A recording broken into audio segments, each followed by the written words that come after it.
ustazah, ibu semuanya, wabil khusus yang sama kita hormati sahibul hajat, pemanis keluarga, mudah-mudahan diberikan berkah oleh Allah Subhanahu wa Ta'ala.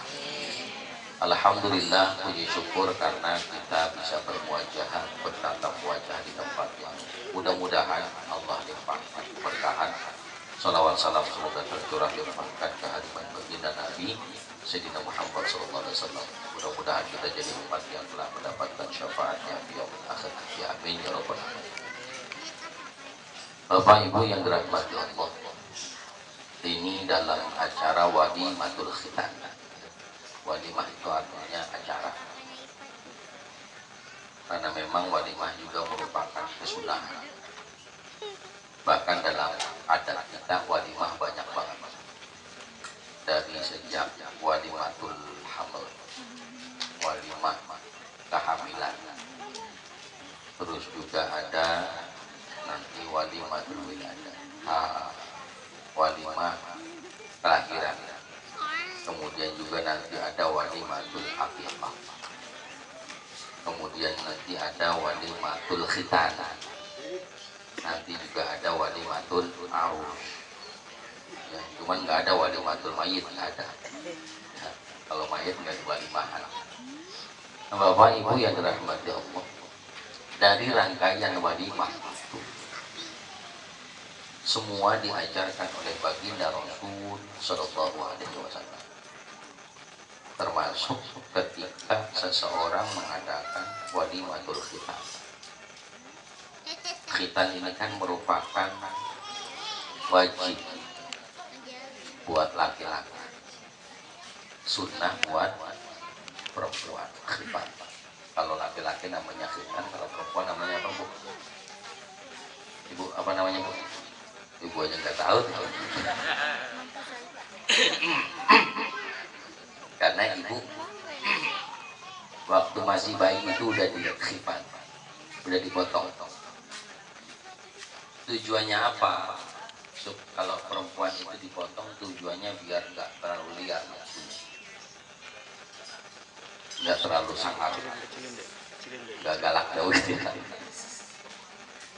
Hadirin dirahmati Allah Subhanahu wa Ta'ala, karena itu fitrah. Kata Nabi dalam hadis riwayat Imam Bukhari, ada 2 fitrah. Artinya bawaan lahiriah, manusia harus punya itu. Apa yang pertama? Al-khitanu, khitan. Apa sih khitan? Khitan itu berarti memotong wujud. Kapan? Dari sejak Nabi Allah Adam alaihissalam sudah ada syariat. Ya, Nabi Allah Adam alaihissalam pernah bernadar kalau selesai makan buah khuldi, dia bernadar mau memotong bagian daripada tubuhnya. Maka Allah perintahkan jangan yang lain yang dipotong, ujung itu aja. Kemudian Nabi Allah Ibrahim juga dikhitan. Kapan?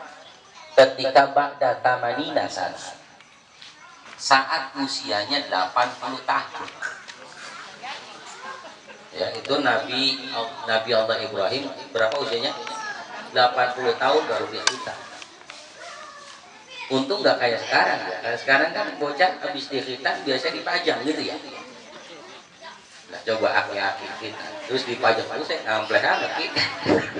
Hadirin yang dirahmati Allah Subhanahu wa Ta'ala, itu khitan memang bagian dari ibadah.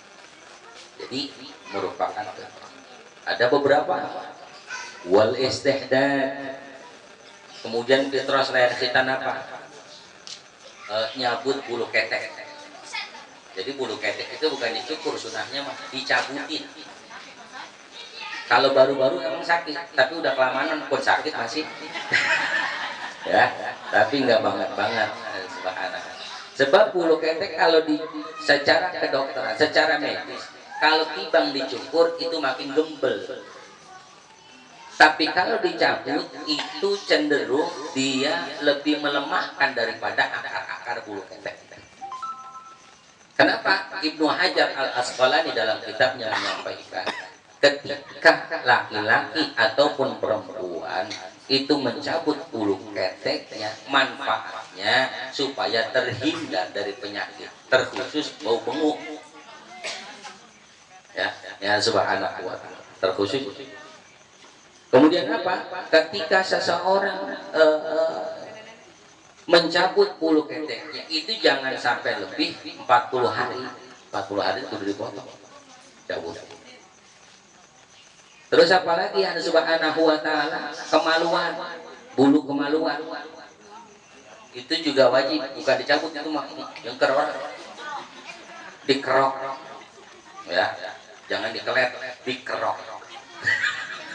Ya ada subhanahu, nggak apa-apa, ini kan ngaji nih ya, ngaji. Ya ada subhanahu, dikerok. Afdolnya itu sampai klimis. Ya, afdolnya biar kagak tapi jomblo banget gitu ya, apalagi menyengsir jangan. Nah, itu ibu dikepang katanya. Jadi kemana-mana biarin dah, tapi ngaji nih lah. Hadirin rahmati Allah subhanahu wa ta'ala. Kemudian apa? Taklimul alfar, motong kuku. Qallim alfaraka fa inna syaitana yaqudu ala ma dhalla. Potonglah kukumu, jangan sampai kuku itu melebihi daging. Ada yang kukunya lebih panjang dari daging. Nah. Kenapa? Fa inna syaitana yaqudu ala ma dhalla. Sebab itu kuku yang panjang tempat duduknya syaitan. Ya. Jadi Allah Subhanahu wa ta'ala itu. Kemudian buat laki-laki waqasu syarib, motong kumis. Itu afdal. Sama motong kumis. Pokoknya yang motong bulu-bulu dah itu 40 hari jangan lebih. Terutama juga buat laki-laki ataupun perempuan itu bulu kemaluan itu penting. Kenapa? Itu mengurangi daripada nafsu yang tadi kurang terkontrol. Kalau misalnya maaf ya, seseorang 40 hari lebih ini masih nggak dipotong, ini cenderung biasanya gampang tegang gitu. Ya. Hah? Bukan pendek banget itu dia. Hadirin yang rahmati Allah, nggak apa-apa cuma ngaji ya bu ya, nggak apa-apa. Masyaallah hadirin dan rahmati Allah subhanahu wa ta'ala. Nah ini ada kaitannya. Ya, karena dalam satu hadis dengan khitan. Dalam hadis riwayat Imam Bukhari. Kembali pada khitan. Kemudian hikmah dari khitan. Bapak Ibu yang dirahmati Allah Subhanahu wa taala, ketika seseorang dikhitan, innallaha yuhibbut tawwabin wa yuhibbul mutatahhirin. Sesungguhnya Allah demen sama orang-orang yang bertaubat dan cinta terhadap orang-orang yang suci. Orang yang dikhitan berarti menjaga kesuciannya. Karena ketika dia belum dikhitan, pipis dia, maka sisa-sisanya itu masih ada di sini. Dan ketika dia sudah dikhitan, bu hadirin rahmati Allah, maka insya Allah dia akan dibersihkan. Artinya secara tubuh, secara lahiriah, dia ini menjadi orang yang cinta terhadap kebersihan. Apalagi ada istilah an-nadhafatu minal iman. Kebersihan itu sebagian daripada iman. Itu ma'asyiral hadirin hadirat Bapak Ibu yang dirahmati Allah Subhanahu wa ta'ala. Terus ada dari masalah kebersihan zahiriyah. Salat itu kan ada yang sir, ada yang jahar. Itu saya pernah sampaikan dalam hal. Ada yang bacanya sir, kapan zuhur, asar, akhir sholat maghrib, kemudian 2 rakaat sholat isya, itu bacanya sir, pelan. Ada yang jahar kapan? 2 rakaat sholat maghrib, 2 rakaat sholat subuh, 2 rakaat sholat isya, itu bacanya jahar. Kenapa sholat itu ada jahar, ada sir? Sebab Allah kepengen manusia ini secara zahir diliputi iman, secara batin pun demikian ada keimanan. Maka khitan pun sama tujuannya. Ketika si anak diajarkan berkhitan, diajarkan si anak untuk memenuhi ibadah, ya, menjalankan perintah Allah Subhanahu wa taala, supaya sampai perkara itu ke dalam hatinya, supaya nih anak dari kecil sudah dididik menjadi anak yang beriman kepada Allah Subhanahu wa taala. Jangan sampai kemudian kayak sekarang ini kan makin kesini nih ada Subhanahu wa taala, anak-anak kita cenderung yang makin seolah-olah makin kacau. Sekolah pada libur, ya enggak? Bayaran jalan, bayaran apa kagak? Kayaknya Subhanallah. Itu sekolah libur tapi jalan bayaran tetap jalan. Kemudian belum lagi nih waktu-waktu ujian. Apa kata guru? Jadi saya dengar dari beberapa banyak orang. Kata gurunya udah nggak apa-apa kan. Padahal orang tuanya di rumah mau ngajarin apa yang diajarin mamanya juga kagak bisa. Ya soal segala macam soal disampaikan, matematika emang kagak bisa. Bahasa Indonesia itu bahasa dia masih belum bisa. Yang Subhanahu wa taala taunya bahasa Betawi doang. Ma'asyiral hadirin hadirat rahmati Allah. Tapi nyatanya Bapak Ibu yang dirahmati Allah, mereka ketika masuk langsung ujian. Mereka masuk langsung ujian dan penilaiannya wallahu a'lam bishawab. Harapan kita pasti yang penting lulus. Jarang sekarang orang tua berpikir yang penting pinter. Jarang Bapak Ibu. Kita soalnya diajarkan begitu, lihat orang ngaji. Ibu ngaji nih baca yang buah. Yang buah apa ikhra Bapak? Yang buah. Bang ibu ngaji yang buah 1. Bismillahirrahmanirrahim. 3 bulan masih yang buah 1 aja, nggak pindah-pindah. Halamannya itu aja. Insya Allah yang pindah dianya. Iya enggak? Dia pindah lagi. Oh susah banget ini mah. Pasti itu begitu. Sebab apa? Kita cenderung lebih pengen lulus ketimbang bisa. Sekarang cenderung pengen lulus, lulus tapi nggak pengen bisa.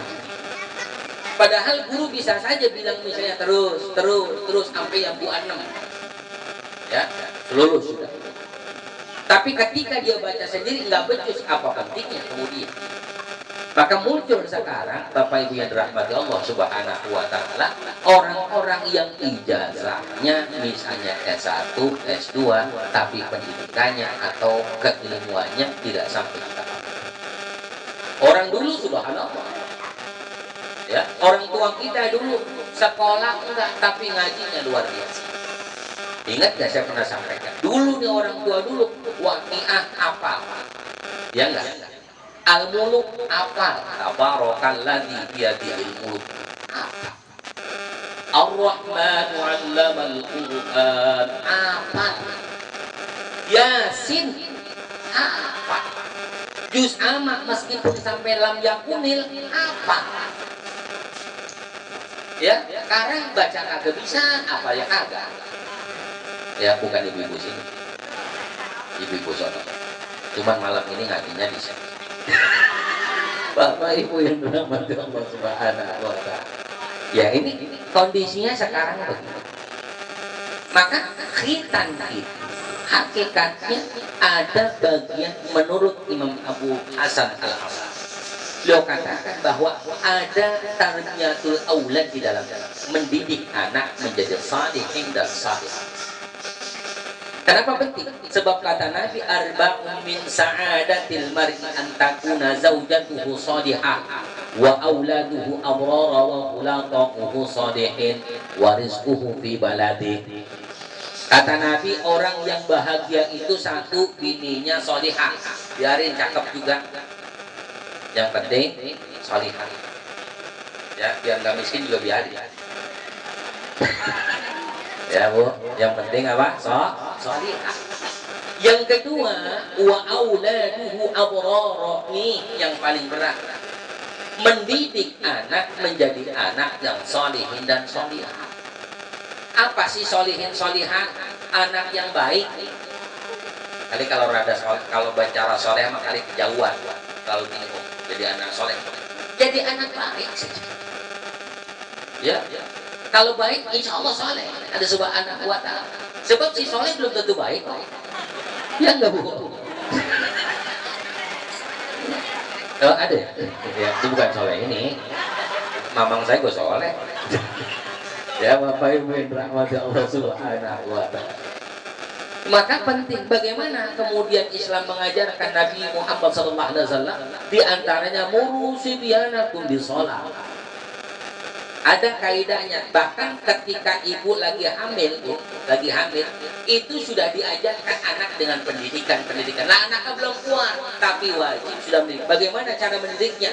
Sering-sering dibacain Quran. Ikan kita bacain Quran kalau lagi kesurupan doang. Bismillahirrahmanirrahim. Setannya kagak keluar-keluar lagi. Membaca Quran kagak becus. Ya Bapak Ibu yang dirahmati Allah. Tuh, syukur-syukur lakinya yang baca di perutnya Bismillahirrahmanirrahim. Ya, itu dibaca Quran. Yasin wal Qur'anil Hakim. Innaka laminal mursalin. Gak apa-apa mau bisa Yasin doang. Cuman kadang-kadang kan kita bingung, ada orang yang baca Yasin katanya ada yang meninggal. Dan bacain anak itu dengan Yasin. Insya Allah kalau dari perutnya udah dengar Quran, insya Allah dia keluar min ahdil. Tapi kalau dari sejak hamilnya ibu demennya misalnya lagu-lagu ya, dangdut misalnya,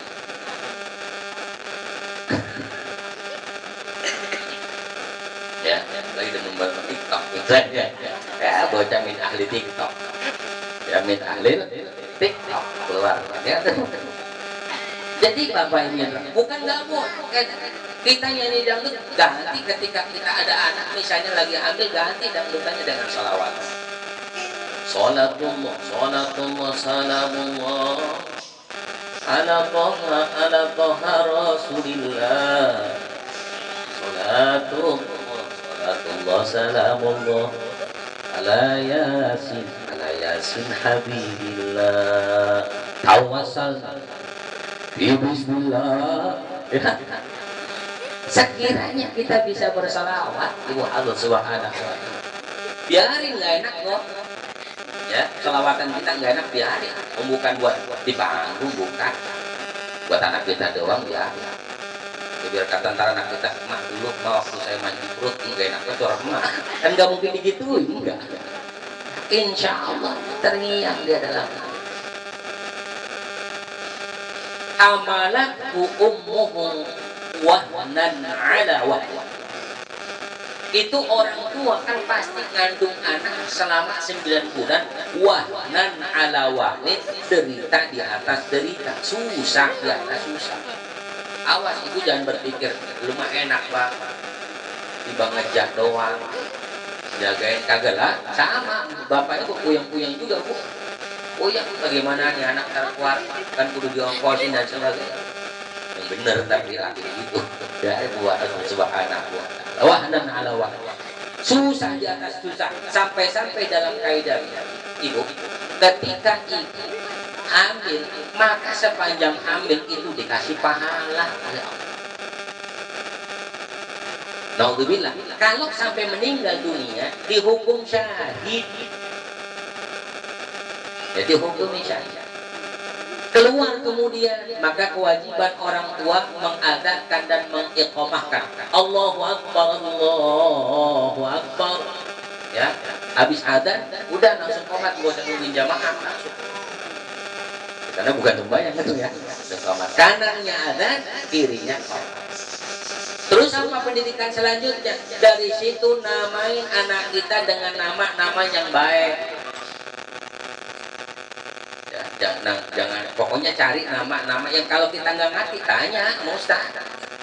Jangan sobat ngerti, dibuka aja Quran Bismillahirrahmanirrahim, Allahu Akbar ditunjuk. Bang, ini udah ketemu. Siapa nama anak kita? Jahar. Siti Jahar. Ya Allah, ya dari Quran benar, tapi kan artinya nggak benar. Bapak Ibu yang dirahmati Allah Subhanahu wa ta'ala. Terus Terus bagaimana? Setelah dia beranjak tumbuh, maka wabil saluhu bi amain, dan sejak lahirnya ibu ini disusuin 2 tahun. Kan anak kita kebanyakan anak sapi, enggak bu? Sekarang banyak anak sapi, sebab diumpaninya pakai susu itu, susu sapi. Jadi anak siapa itu? Lah anak kita bu, tetap. Cuman susunya pakai susu sapi. Kenapa sih wafil saluhu bi amain kata Quran? Kenapa harus disusukan selama 2 tahun itu dengan ASI? Subhanallah ibu, kalau diimpanin pakai ASI, insya Allah itu sehat badannya, cerdas otak-otak. Tuh anak-anak. Jangankan anak bapaknya dikasih ASI juga sehat tuh, menjan perbutan. Ibu dan Allah subhanahu wa ta'ala wafil saluhu bi amain. Supaya apa? Anishkurli wali walidai. Kata Allah. Ketika dia sudah diasuh dengan baik ketika dalam kandungan, kemudian keluar dia dengan syariah, setelah itu kemudian disusukan selama 2 tahun, maka rasa batinnya itu makin menyatu kepada orang tuanya. Cenderung anak yang disusukan 2 tahun itu insya Allah dididiknya rada gampangan. Rada gampang. Bapak Ibu yang dirahmati Allah, sehari 2 sampai 7 hari maka disunahkan tudbahu anhu yauma sabi'ihi, pada hari yang ke-7 disunahkan untuk diakikahkan. Jadi diakikahin anak kita, ya, digunting rambutnya, dinamai dengan nama yang baik, kemudian diakikahkan. Buat laki-laki lirijali, untuk laki-laki itu 2 syatani, untuk perempuan syatani. Buat laki-laki 2 kambing, buat perempuan 1 kambing. Saya pengen akikah tapi nggak sanggup beli kambing, sementara boleh pakai ayam potong bagi itu tanda. Ya walaupun 1 ekor. Ayam saya nggak nyanggup, beli telur. Ya, terigu banyaknya. Ya, Allah subhanahu wa ta'ala. Insya Allah itu sudah ada niatan akikah kita. Kenapa sih akikah al-akik itu anak itu kalau belum diakikahin itu berarti masih tergadai, murtad. Kalau anak itu tergadai, ulama katakan doa anak buat kita belum nyampe. Buat anak boleh nggak kalau sekarang ini saya akikah nyicil 1 kambing kalau buat laki nggak apa-apa, boleh. Yang penting ada akikah. Bu, anak udah diakikahkan belum? Buru-buru saya belum. Ya, akikah. Sebab bisa jadi kenapa rezeki kita rada seret, sehat kita kurang tapi sempurna, akikah kita belum kita laksanakan. Kami berapa kan? Nah, kalau paket kan ada yang murah ya, paket ya. Kira ada yang paket 1,5 juta ada gitu. Orang yang 300 aja ada. Ya. Wah, berarti rahmat Allah subhanahu di Papua kali ada contoh ya. Bapak Ibu. Nah, ini penting. Kita ini begitu ketika jalanan kita ini kan ibadah penting, kita begitu penting, padahal dari awal ibadah-ibadah yang lain pun sama sangat penting, akikah pun sama penting. Bahkan Bapak Ibu dirahmati Allah, sebagian ulama katakan kalau ada orang yang mampu akikah tapi dia tidak mampu akikah, maka jangan berharap dia bakal masuk akikah. Bapak Ibu yang dirahmati Allah, ini anak kita penting. Orang yang diakikahkan setidaknya ini doanya ijabah, kemudian kesuksesannya makin gampang untuk sukses. Ya, kapan-kapan kalau ada rezeki. Ya, kapan-kapan kalau ada rezeki kakek bisa. Ya, akikah nggak perlu kalau masih kecil diarah. Udah nenek-nenek kok nggak boleh diarah, seret. Ya Bu, udah nenek nggak usah, cukup ibu masak, nih cukup ibu masak, anterin ke tetangga. Gak usah ngomong, nggak apa-apa. Ini buat apa? Udah, saya lagi selamatan, nggak apa-apa tuh. Tuh, anterin ke tetangga. 4 besek anterin ke taman mini, kan enak itu. Hah? Bapak Ibu yang dirahmati Allah Subhanahu wa taala itu. Nah, kemudian apa? Selanjutnya pendidikan itu makin banyak. Makin banyak. Ada kewajiban-kewajiban kita, di antaranya setelah akikah khitan. Kapan khitan? Ulama berbeda pendapat. Kapan sih afdolnya khitan? Ada sebagian yang mengatakan afdolnya khitan itu ketika anak diakikahin, dipotong rambutnya, dipotong pula dia punya ujungnya. Itu saat waktu usia 7 hari. Gua nggak tega itu, nggak apa-apa. Kalau misalnya kita belum tega, ntar pas 3 tahun. Ya, kalau masih belum tega juga, ntar pas 7 tahun. Masih belum tega juga, ntar 10 tahun. Udah batasnya 10 tahun. Ya, jangan sampai 20 tahun baru sunat. Ya, Bapak sekalian ngawinin, kita biar irit undangan. Ya Allah, Bapak Ibu yang dirahmati Allah. Masih kewajiban kita selesai belum? Orang tua ini panjang kewajiban. Selesai kita ada lagi walimatul arus. Nikahin anak kita. Biar kata anak mah ntar urusan saya, urusan nikah mah bohong. Tetap yang mamanya juga, bapak-bapaknya juga. Dan bikin rumah, biar rumah saya udah punya duit bikin, insya Allah saya bisa bikin rumah. Tetap orang tua repot juga. Ilok anak juga kata dia hebatnya anak ketika dia bikin rumah, pasti orang tua turun tangan.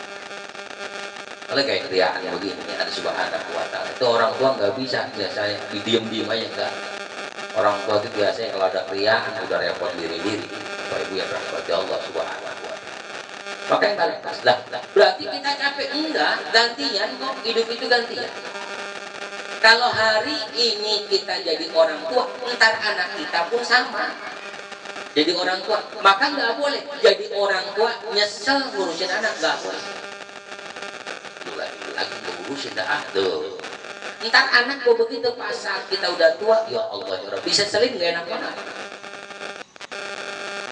Kita gara-gara mau pergi bocah masih ada uang nggak, misalnya kita diajak kemana-mana, ayo berangkat kemana kayak kita pergi, kata kita sama teman kita, enggak po, saya nggak bisa pergi, emang apa? Itu ribet banget anak. Itu namanya nggak nyesal tuh punya anak, nggak boleh. Ntar anak pun begitu, saat kita udah tua nih, ya anak ngurusin kita, ini anak bakal ngomong juga sama temannya, ayo kita pergi, agak tuh aku masih hidup aja, gue pengen tahu tuh gantian ibu, gantian. Maka senengin aja ngurusin anak. Lah anak bader biasa, anak bader memang kita dulu nggak bader apa? Ibu bader nggak dulu? Bader bu. Ya cuman beda nyolongnya. Ya, beda ngambilnya. Kalau sekarang nggak mungkin bocah ngambil apa begitu. Dulu mah kita rambutan orang, kita ya kan begitu. Ya, rambutan sambil jalan kita ambil tuh rambutan orang. Sama kan nyolong-nyolong juga. Ya Bapak Ibu yang dirahmati Allah Subhanahu wa ta'ala, hidup itu ya berganti. Ada masanya nanti. Kapan? Bu? Ibu ini, bapak ibu ini doanya ijabah ketika anak masih ada. Terus anak kapan ijabah doanya? Ketika ibu bapak sudah nggak ada. Anak ijabah doa.